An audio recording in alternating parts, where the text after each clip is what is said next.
Thank you. I would like to say that it's a privilege to spend the last few days, well, 2 days with you, because it was really made me think about things that I haven't thought for a while. Well, I should just to maybe clarify a little bit. My research interests are solar cells, indeed, in particular materials for solar cells. There's a bit of my work also on energy systems. So, shall we say, drawing scenarios for 2050, what the energy mix will be and how we'll achieve storage, smart grids, and all the things that you discussed today. And in my spare time, I also do a little bit of remote electrification, and I'll talk about that a little bit as well.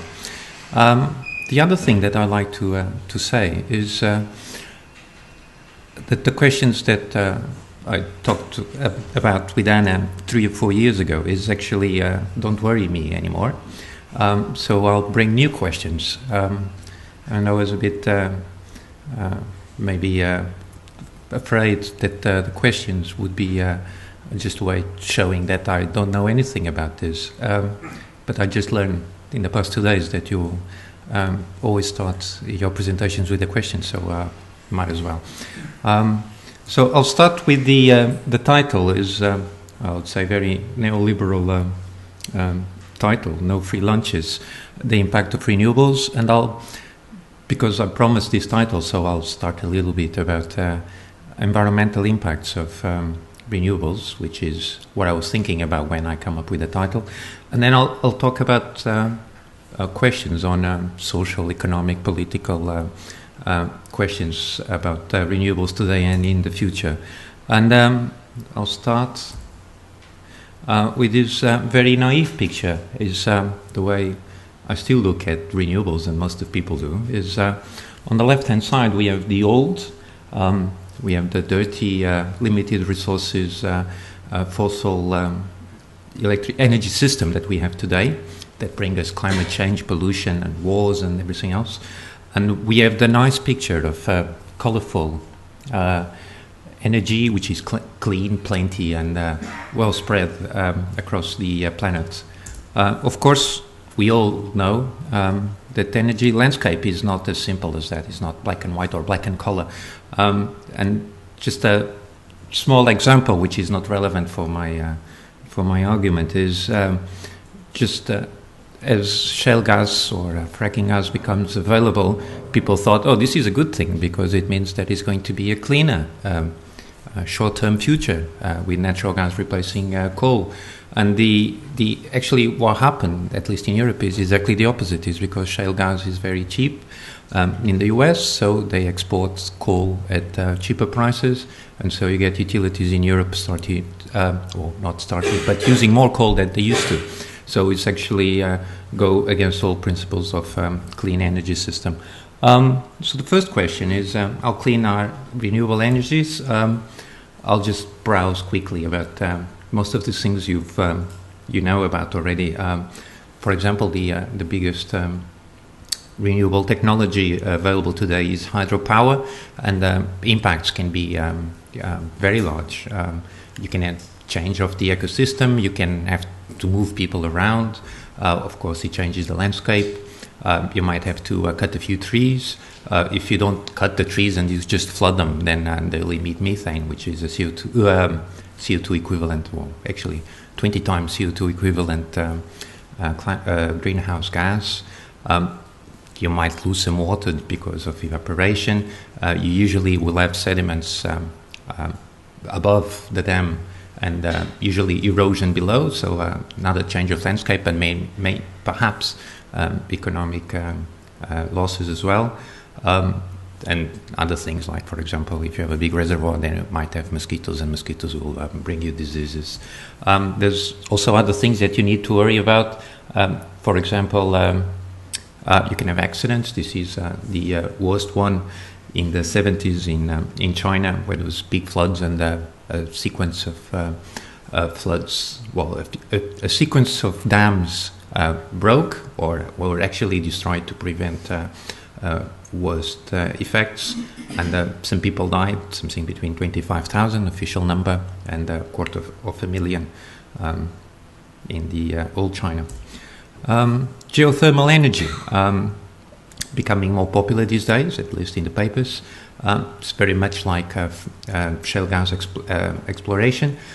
So you might have toxic emissions of trapped volatiles.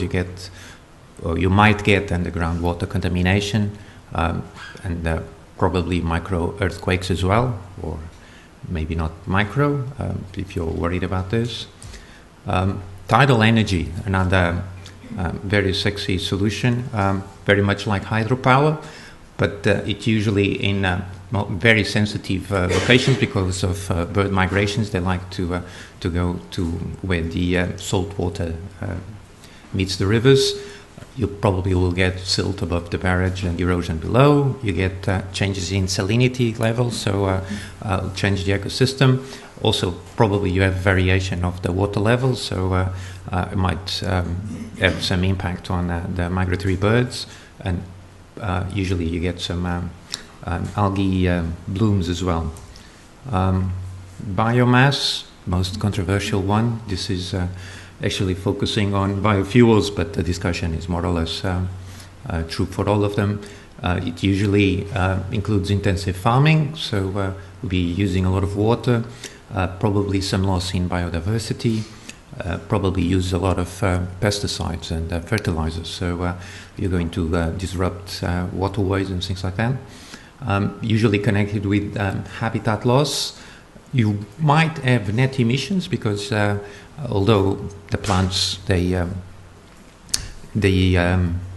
absorb the CO2 to grow, but you need to use the machineries to process them. So in the end, or you have to produce the fertilizers and the pesticides. So in the end, you might have a negative or positive emissions of CO2 equivalent gases. And the most discussed of all the topics, the food versus fuel, in particular with bioethanol. Wind energy, you get bats fatalities. People claim birds as well. You get, of course, very high, or you get high noise levels, which might disturb local residents or local fauna, and you obviously have landscape changes. For me, maybe perhaps more important is the impact on the electricity grid due to its resource variability. Solar energy, I couldn't try to find something to say bad about it. I couldn't, so I listed this. You need a bit of energy investment to produce the solar cells. It might take 1 or 2 years before you get it back. It changes the landscape, not necessarily for the bad, but you do change it. Once in a while, very seldom, you might have industrial accidents. And although this is more politics and, shall we say, global trade discussions than the accidents themselves, I'll talk a bit about that later. In case of fire and in very specific technologies, you might get emissions of dangerous elements, in particular cadmium, from solar panels. One problem which has not been addressed so far as I know, is the disposal of lead from the batteries in remote locations. And in the particular case of concentrated solar power, you'll have to use a lot of water. This was very much discussed in the Desert Tech project in the early days, and but not so relevant, I would say, in absolute terms. This is one of the examples of a piece of news discussing industrial accidents, in particular in China. This was from the Washington Post 5 years ago. It turned out that the story was actually not related with photovoltaics at all. It was just a way of saying that the Chinese manufacturers, they were not following all the environmental rules that we have in Europe and the US, and therefore we should, if you are worried about the environment, you shouldn't buy Chinese PV panels. This is completely not an issue anymore, because Chinese PV panels, PV manufacturers, they follow all the European rules, because they know that they're not able to sell it in Europe if they don't. Well, besides all these, the browsing of the environmental impacts, I think there's many other questions that arise when we talk about renewables or energy efficiency, for that matter. And one of them, or one of the topics, is something that I was maybe a little bit surprised that we didn't get any discussion in these two days, which is remote electrification. I just guess it's because it's easier to find funding to discuss what's happening in the German utilities. But I think there's many important questions, and I highlighted the how does electrification change communities? And when you're applying for funding for remote electrification, there's always a template of the good things about the project, and one of them is that children are going to be able to study at night and have better grades. The other one is economic development associated to energy, and empowerment of women as well, which is because they just work all day, so now they can work all night as well. Actually, we don't say that in the applications. But well, I've never studied this. But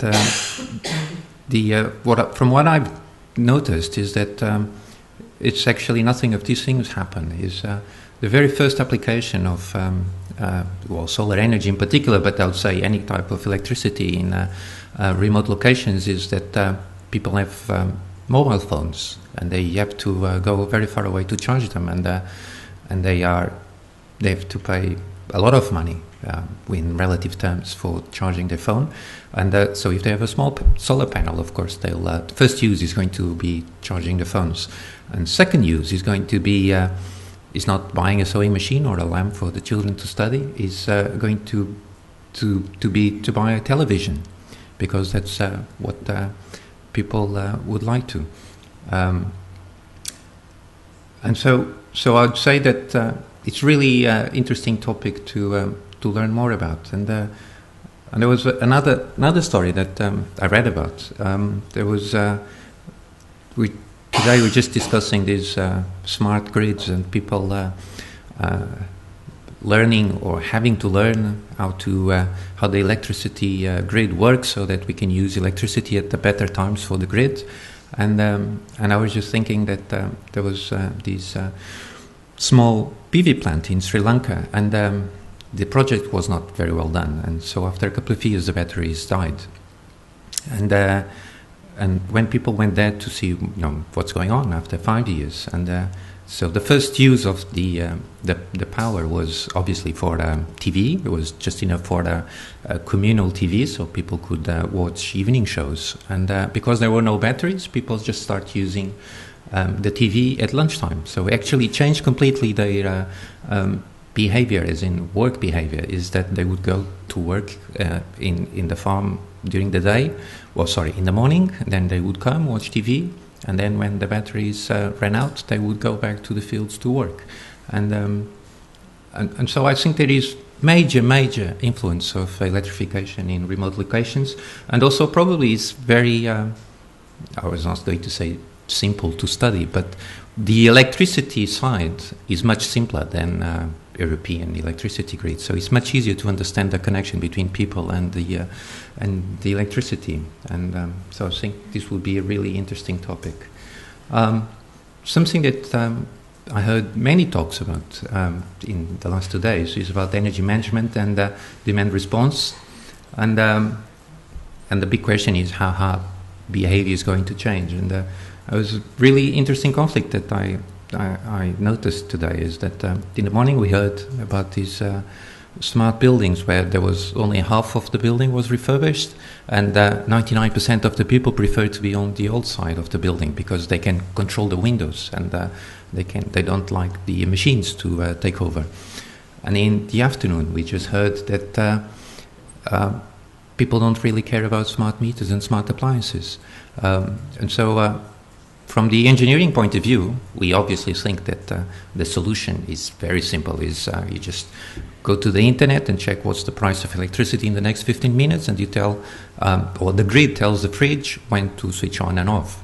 And but maybe people prefer to switch on the fridge. People don't really care. They don't really realize that it's even on. But the laundry machine, people probably would like to be able to decide when to do the laundry, but the laundry can just sign and say, now electricity is really cheap, so might as well come. And I think there's really a point where it's important for social sciences to talk with engineers and let us know what to do. Otherwise we'll make the decisions and the decisions might be wrong.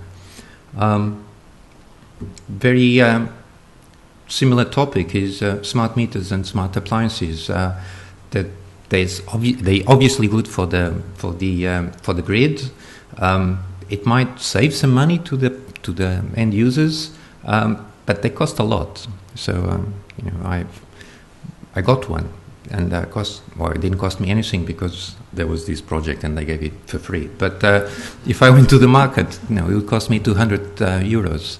And it would take me about 200 years to get the return on investment. So, and so I'm not going to pay for it. And the utilities, maybe they're not going to pay for it because they might lose some electricity sales. And so who's going to pay? Is it the appliances manufacturers that are going to get some people willing to buy this really good, energy-efficient laundry machine because the smart meter told them so? So it's...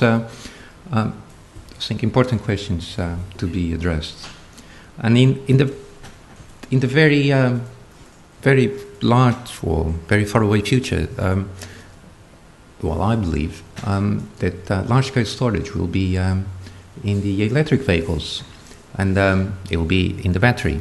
And the question is, if it's in the battery and it's used for the grid, maybe the grid is going to own the electricity, or maybe it's going to own the battery or going to own the car. But it's the same question. If I want to drive and electricity will just say, I'm sorry, but now it's peak time, so I need your battery. Really, really difficult. Even more complicated questions. For example, electric vehicles will perhaps be charged with solar energy because there's going to be plenty in all roofs and facades in the European cities. And so the cars will have to be charged during the day and not at night. And if they charge during the day, and I took my car to go to work, so I'll be plugging my car at work. And the question is, who's going to get the benefit? Is it my company because it's their electricity and their parking place, or is it me because it's my car, or maybe it's the grid because it's their battery? So really many unanswered questions. And how much does it cost and who pays for it? The subject here can be many things. It can be the grid, can be renewable energies, can be electricity. It could be the transition from one place to from today to the future. And the first question is, who pays for renewables? Well, this morning I heard that this is not a closed question. Actually, I think it is. But learning curve concepts really recommends that you have incentives for faster development and cost reduction of renewables. So it makes sense to have some sort of subsidies. Subsidies. The most popular one is feed-in tariff or tax breaks on the other side of the Atlantic. But both of these solutions, they clearly favor rich people or rich companies. And who pays for it is the end user, which is everyone. So it looks like a not very fair way of organizing a society where rich people get the benefit and rich and poor people pay for it. I guess perhaps carbon taxes could be more fair, but then it would only work if all countries agreed with that, and I guess it's not easy. Anyway, I think this is not such a relevant question today because I really do believe that renewables are the cheap grid parity in many places, in many markets, in different times of day. But so I think that you don't really need many more subsidies for renewables. But still, there's so many questions that arise. In the future, natural variability of the wind and solar will require a high level of storage and interconnection. So this is the engineering solution. Today, it has relied on backup, and backup is gas-powered power plants. And backup means that you're not online all the time. You basically idle all the time, except when there is a problem. Suddenly there's no wind, and you have to switch on the power plant. But you need to pay for the idle gas power plants. And when people complain about the cost of electricity, well, the end users or the people that vote complain about the cost of electricity. They say, no, we're paying all these utilities to have their gas power plants switched off, and this sounds really, really unfair. So of course this is bad for the utilities, so maybe the investors will lose money. Maybe some of them will close down. Actually, some of them are closing down already. And if they close down, then we'll be in trouble, because there is no storage and interconnection enough to solve the problem today. So we'll have to find someone or somehow to achieve grid stability, and we'll probably have to pay more than we're paying to these idle gas power plants. Another thing that I think that is probably reasonable for all of us is decentralized power generation is better. It's more robust, self-empowering, may lead to energy efficiency, and is cheaper for the consumer and for the society. But if everyone is producing the power or themselves, or the equivalent power that they use, then nobody is using the infrastructure. Actually, only the people that cannot afford the PV panel will have to pay for the infrastructure. And that sounds like extremely unfair. Another problem, or issue, not a problem, is that utilities are quite important companies in societies today. And if they start losing money, then what are they going to sell to everyone? If everyone is producing their own power. And in principle, we just assume that they just go under. But because they're so important into their society, so maybe it's not going to be so simple. And I think one possible solution is a desert tech type of discussions, although I always assumed, maybe I'm wrong, that it's not utilities driven, it's actually by the high voltage DC companies that are defending the desert tech, or advocating the desert tech project.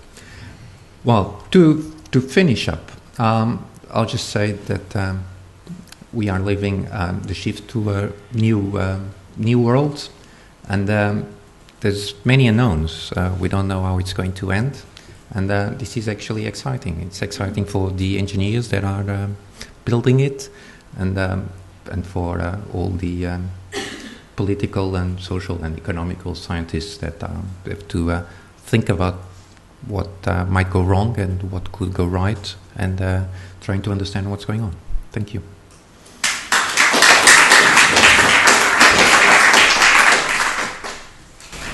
Okay, thanks, Miguel. Since I'm listed in the program as a discussion, let me quickly open up the discussion with the first question. What you saw here in the last 2 days was, of course, a tiny little fraction of STS scholarship on environmental issues. But still, a lot of the questions you've been addressing, I'm pretty sure that they're not over-researched yet. So it's very important that you gave us a little input here. What I found quite striking was that you're obviously a pretty well-informed engineer and natural scientist, and I myself work in a 95% natural science institution, and a lot of those people are not as reflexive as you are. But still, what I heard in between the lines was that you're shifting back and forth between some type of extremes. On the one hand, you say, well, it's very important to have political scientists and social scientists involved in order to help us raise the right questions. That was the wording once in a while. And on the other hand, you were implying that the technology is already there, so you need the social scientists to help us find ways to convince the public to use these technologies in a proper way. So the simple question I'm raising, which is not simple to answer, I know that, do you have an idea or a few experiences on how best to include social science knowledge in the development of technologies? The answer is obviously no. I would say that there's some of these topics, it's very clear that the engineers, they have no clue what to do. When you go to smart grids, just you look at the title, well, the name, smart, means that you want to sell this idea to get funding. This is one topic where the technology is more or less there, if we know how to package it, and there is really no idea how we're going to deploy that, and so for this type of topic, well, of course, we can get funding to study these things, but in order to implement it, the engineers are completely useless. If you look at other topics, like for example the high-level penetration of PV and wind, it's actually my purpose is really how I can use social scientists to be able to sell my idea, because I really believe it's more on the level of belief than reasoning, is that it's the right solution for the world. So in that case, I want you to be an ally and be able to market my ideas. If maybe, well, I just noticed afterwards, is that all the questions that were, well, not all of them, but most of them is about cost, not just necessarily economical costs, but social costs of changing the energy landscape. And this is probably a limitation of my thought as being conditioned in the society where I am. So, of course, it's maybe I should have written costs with a capital C, so that people. So it could be clear that it's not just economic cost; it's social costs. And I think my wrap-up message is that I have no clue on how to achieve these 2050 scenarios that I dream about.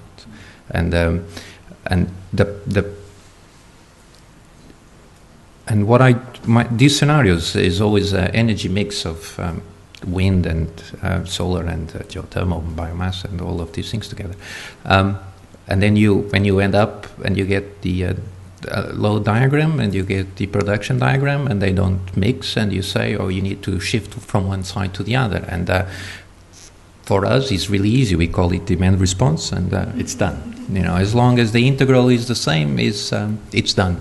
And of course it's not. And how can you do that? Or how can one do that, achieve that?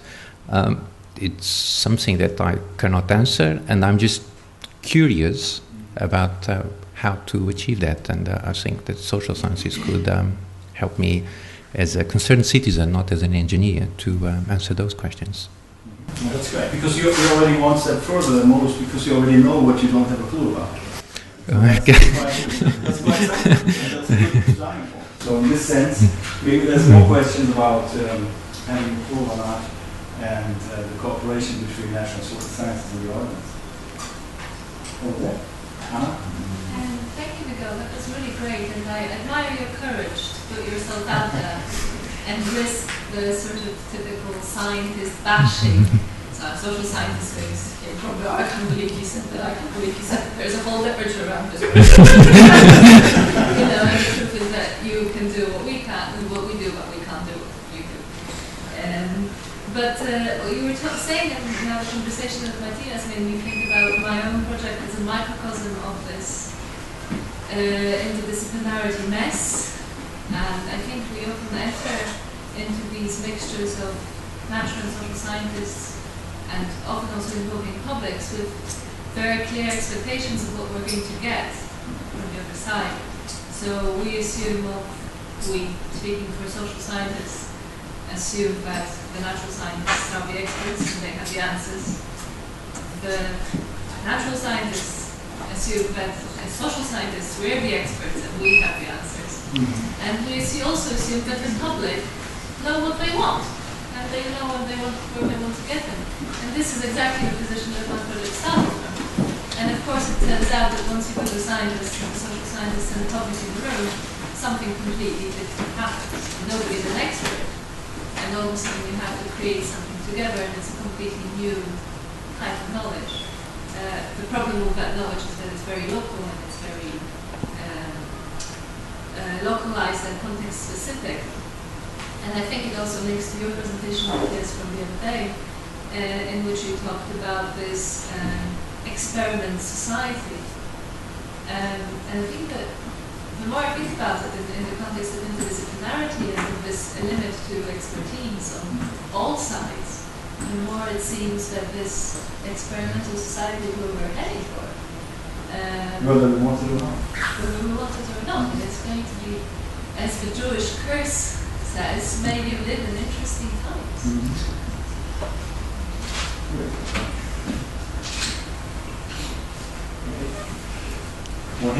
Like, just maybe to add to that, we're also in an environment, and I felt the last presentation in the session just before this really brought up the issue of energy poverty. That there are certain people who are going to be able to join that experimental society, and other people for whom that will be, it's getting increasingly constrained, their ability to experiment. They're living closer and closer to the margins, particularly around issues around energy. So I think there are some, and I like what you said right at the very end there about cost, including social cost. One might want to write into this something about how can we achieve these transitions in a more equitable or just way, because some of these transitions will happen, but we may end up with a more unequal world as a result of that. And I think all the issues around participation, experiment, creation of new knowledge and stuff like that is very, very... Times of dynamic change are times in which people who already are privileged seize the opportunity to become more privileged in general, unless we can build in ways to stop that happening. And that's a big ask, I think. Well, I have to say the ideal typical notion of the experimental or experimenting society has been that as many people as possible are active participants in the experiment. To use that metaphor, so your exclusion from energy access, these people become in a certain way, would become in a certain way part of the experiment, but only passive participant, and that's the opposite of the idea of the experimental society. More questions, more comments on legal stuff? Okay, yeah. Fred. I'd like just maybe to raise other questions that I have, because I was a bit surprised not to see them appear from a scientist point of view. It's about resources, because okay, we face depletion of fossil resources, but we need also a lot of more other resources to build renewables. I'm thinking of rare earth metals and copper also for the grid and so on. And you didn't discuss about the recycling for PV panels, for instance. It was not a problem for you. And so, what do you think about all this second problem of resources, which is that we will face in some ways also?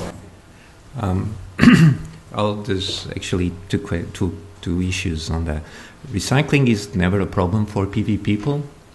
Because it takes so long for the PV panel to stop working that we'll be all dead before it happens. But obviously there's, I think in 10, 20 years time it will become an issue. I would say that PV companies are actually very alert to that. So many of them have arranged strategies for recycling. So I would say that manufacturers will solve that problem. It's the cadmium telluride PV panels is First Solar, because they have cadmium in the panels. So people could think that it's not a good thing to put on your roof, and then in the end of life you throw it away because cadmium is a really toxic name and a toxic element. And so they actually have a special fund, so that every time you buy the panel, they put some money on the side. Even if the company disappears, there will be money enough to go and get the old solar panel and recycle it. As far as other materials, I would say there is technology issue, in the sense that something that I'm not worried. For example, there was a few discussions in the last couple of years about, we call it's not a resource issue, but it's a material bottleneck, which is the silver on the front contacts of the solar cells. And as soon as people start talking about the paste people that produce the contacts, they come up with other materials without silver, and they solve the problem. So these are the things that it's easy to control, so I would not be too worried about. But it's something that we are very alert. But it's a technological issue, not a complex issue. It's also a geopolitical issue with rare earth resources mainly mined in China. It's actually not so relevant for both wind and solar power. It's not so important. It's actually if you do materials availability analysis, what you basically the graph is always how much energy you can produce with the materials that we know, the reserves that we know, and it's very often for actually most of them it's 100 times present demand. So even if the electricity demand increases a lot in the next 30 years, there'll still be enough materials. In the long term, of course, there might be an issue, but people can't think more than 30 years ahead. So I'd say that people are alert but not concerned.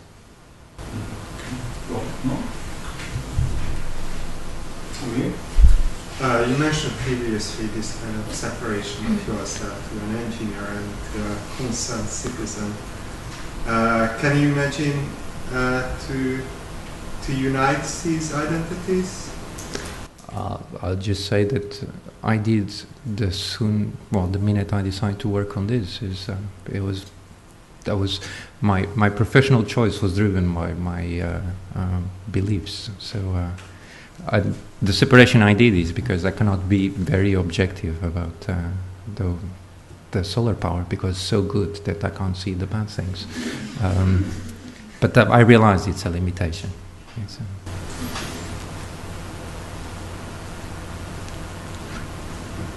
Going back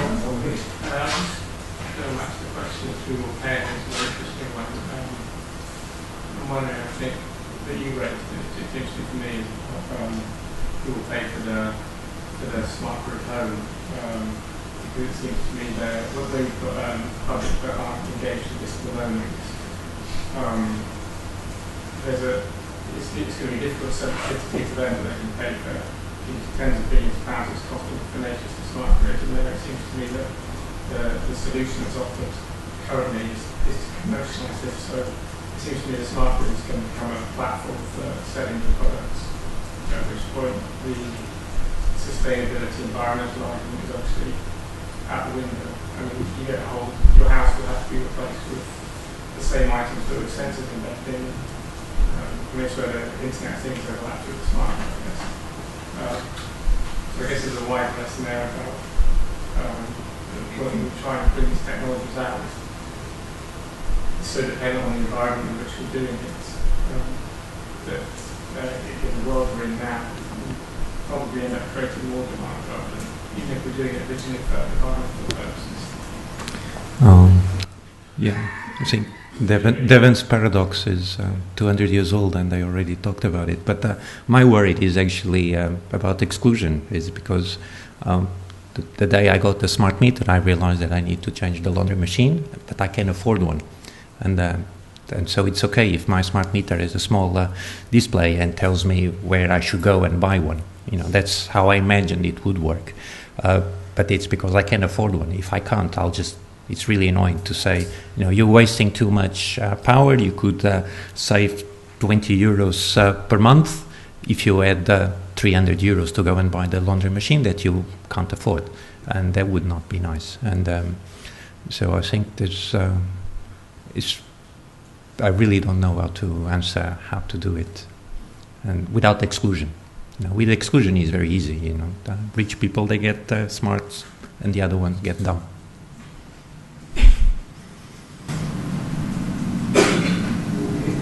Further comments or questions? I'd like to know if you think when will renewable energy become economically viable in relationship to the price of oil, and with particular concern with the issue of peak oil. I'll just answer saying that depend on the time of day. I'll say that today in Portugal, solar power is cheaper at lunchtime, and at night, wind power is cheaper than natural gas or coal. Or if you go to UK, they just decided to build this new French nuclear power plant, which is going to be 11 cents per kilowatt hour, which is about twice as much as it would be in wind. Of course, there is a qualitative difference, which is base load instead of natural variable generation. So I'll say the story the other way. In PV conferences, technical conferences, people 10 years ago they talked about grid parity as the big dream, and say now we are producing 2 euros per watt, and this is too expensive, so we need the incentives. But in 10 years' time, we'll achieve grid parity. And nobody knew what grid parity, because there's socket parity, there's retail price parity, there's time of day parity. So, but at the time, nobody cared. They just said grid parity is going to be the time when we can use, when solar power is competitive and doesn't need any more funding. And what happened 10 years later is that, just like we heard this morning, is when you get lots of renewables, prices go down. So I think it was this Greek famous guy 3,000 years ago that showed that its grid parity is an achievable moment, because the grid parity is actually going to decrease as you have a higher level of penetration of PV and wind power. So the answer is either never or it's already there. I prefer to think the second way, but the correct answer is grid parity is defined by the cost of renewables today. So it's peak oil is. I don't know anything about it, so I can't. Been using the concept for 20 years, but still don't know enough about it, and it's because everyone lies about reserves, so you'll never know. But it's okay, because now we can have climate change to talk about, so we don't need to worry about limited resources. Finally, thought of something to say. I suppose it's a reflection on the fact that we're a very international audience, and when I come to things like this, I get real value just out of finding out about some very mundane, technically granted things that work in one country that are absolutely different and unthought of in your own country, in terms of what you're familiar with, can be very different to what other people are very familiar with. There was an example of that in the last session. So I think it's important to guard against thinking that all countries, all communities are faced with the same sorts of problems, and that people are one thing. And there is a danger of using a language of people, as if people are somehow undifferentiated, and a result on smart grids that comes from America can be translated to Portugal or Norway or anywhere around the world. So I think this international comparison and taking account of cultural and political differences is really an important part of all of this. rather than trust. I mean, the big questions are important to ask, but then sometimes they have to be asked in quite differentiated, they have to be answered in quite differentiated ways. Yeah, I'd say that it's even more than that, is that in a given country there's many different people with many different concerns and many different more economical levels and social worries, and so everyone individual is an individual, and it's difficult to aggregate general behaviors and interests. I'm sorry.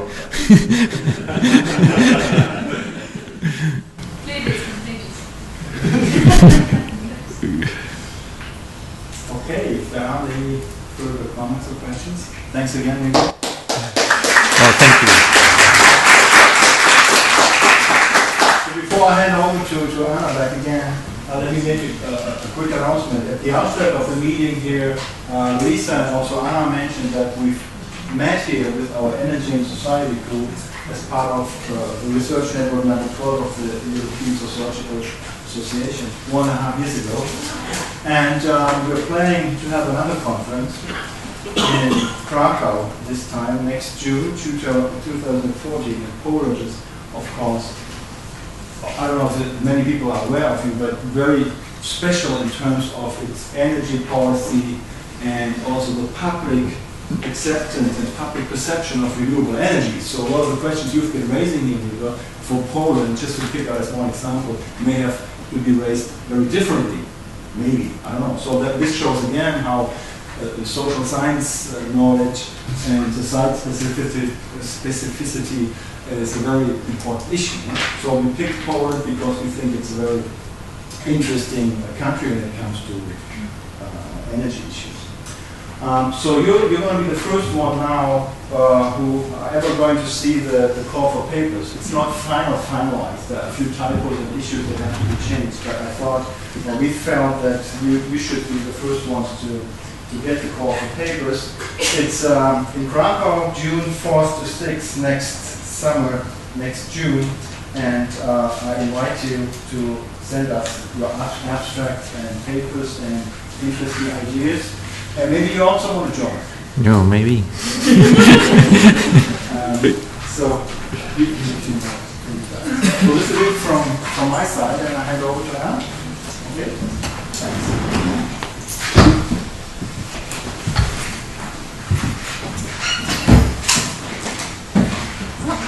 Just because we have to end the session in some way, I just wanted to say just a few words about the past 2 days. Unfortunately, I haven't been able to watch all sessions because we had to make the decision to have parallel sessions instead of the initial idea of having a workshop with everybody in the same room working and discussing and presenting their work. So we had to separate, and so probably my observations are a bit partial and unfair to some of the presentations, but I think we just had 2 very interesting days of work that show just how much diversity can be found under the label STS perspectives on energy. I must confess, I never thought that we would get so many papers and so many proposals and so different, because there is so many things that can be under this label, from infrastructures to practices, from observing the work of researchers that work in energy issues, to observing the behavior, the practices of users of these technological innovations. Of course, I think we can still find in the program some of the, what I can be perhaps say an old barrier within STS studies. It's the difference between science and technology. On the one hand, we have a lot of work and a lot of papers about the production of knowledge and the construction of knowledge and the co-construction, hopefully, of that knowledge in terms of researchers, projects, universities, academia. On the other hand, we also have this set of papers about the technology, the innovation, the diffusion on a more sometimes economic perspective more than sociological one. And we also have a growing number of papers on practice theory. It's becoming really dominant in this field, and it's an interesting thing to watch. And we have our practice theorists over there. At the same time, I think a lot of papers also broach the subject of the collaboration between the natural scientists and ourselves, social scientists. For what I could gather, a lot of you now work in hard sciences research institutes that are sort of opening up to social scientists. But that's, I must confess, I have some feeling that that might condition your work in some ways, and that's something I would like to be more discussed in these sessions. And how are these collaborations possible? What is our role in them? Are we the dominant partners or are we the dominated partners? And it's something I would like to have been more discussed in these sessions. On the other hand, I found two very interesting examples of just how much energy issues are crucial for today's societies. Because in two very different papers, I saw that the political discourses about energy and energy research and innovation is often compared with the space exploration. There was this metaphor that carbon storage and capture by Eirik. He told us that in Norway it was called the moon landing for Norway, because it's that idea that it's really going to be the breakthrough and as crucial as the moon landing. And another project I can't quite frankly remember made a comparison between some energy breakthrough and the Apollo program. So if you remember which one was that, please remind me. So I think we can see just how much it's a crucial issue in terms of policy and society, and it's really interesting to have this large group of people debating it. On the other hand, I must agree with Gordon that these 2 days of work also show how cultural contexts really matter. It's not just a question of policy and regulation or economic structures or even literacy levels in the population. There are very crucial cultural issues that make some energy issues a success in a country and a failure in another. And this is something that is cross-national comparisons are really interesting, and this is an excellent forum for debating these cross-national comparisons. I really enjoyed the example of Georgelina, that in Spain they followed closely the manual for the Danish Consensus Conference and tried to organize a conference about renewable energy and nuclear energy, and nobody showed up. Nobody enrolled for it, and so it was a failure. And this just goes to show that we can just import models and solutions and explanations for the phenomena, that we really have to work on them and do research.